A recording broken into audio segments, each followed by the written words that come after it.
وہ خود مسائب بیان کر رہی تھی. 2 محرم آئی, اس نے آواز دی, آج حسین کربلا پہنچ گئے. کچھ دنوں بعد بھی فرمایا آج مولا کا قاتل کربلا پہنچ گیا. فرمایا آج حسین کے بچوں پہ پانی بند کر دیا گیا. جب صبح عاشور آئی, وہ بی بی ہر ایک کا تذکرہ کر رہی ہے, ہر ایک کا مسائب بیان کر رہی ہے. لیکن جیسے ہی وقت عصر آیا, وہ بی بی کہتی ہے دیکھو میں کچھ دیر کے لیے کہیں جا رہی ہوں, تھوڑی دیر میں واپس آ جاؤں گی, تھوڑی دیر میں واپس آ جاؤں گی. وہ بی بی چلی گئی, کچھ دیر کے بعد واپس آئی. وہ بی بی سوم تک اس نابینا بی بی کے گھر میں رہی, مجلس ہوتی رہی, فرش بچھا رہا. وہ بی بی کہتی ہے اس سال ماہ محرم میں میرے گھر میں جو مجلسوں کی رونق ہے وہ اس سے پہلے کبھی نہیں ہوتی تھی. جب گھر میں مجلس ہوتی ہے, گھر میں ماتم ہوتا ہے, تو ایسا لگتا ہے عزا خانے کی ہر کرو دیوان سے یا حسین کی اللہ خیر جگہ. خدا کوئی غم نہ دے سوائے غم مظلوم کربلا کے. عزاداروں آخری فقرہ اگر محسوس کر لیا تو بہت روگے, سلوم ختم ہو گیا. وہ بی بی کہتی ہے اچھا دیکھو تمہارے آقا کی مجلس ہو گئی نا, تمہارے مولا کا فرش بچھ گیا نا, اب مجھے اجازت دو, میں جا رہی ہوں, 40 پہ پھر واپس آ جاؤں گی, 40 پہ پھر واپس آ جاؤں گی.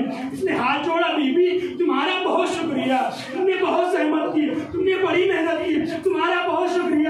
اچھا ٹھہرو تھوڑا سا رکو. وہ بی بی اندر گئی, سمجھے کیا ہوں, وہ بی بی اندر گئی, اندر جا کے ہاتھ میں ایک چھوٹی سی چھوٹی سی تھیلی لے کر آئی, لے آ کے بولی بی بی یہ لو. کہا بی بی یہ کیا ہے؟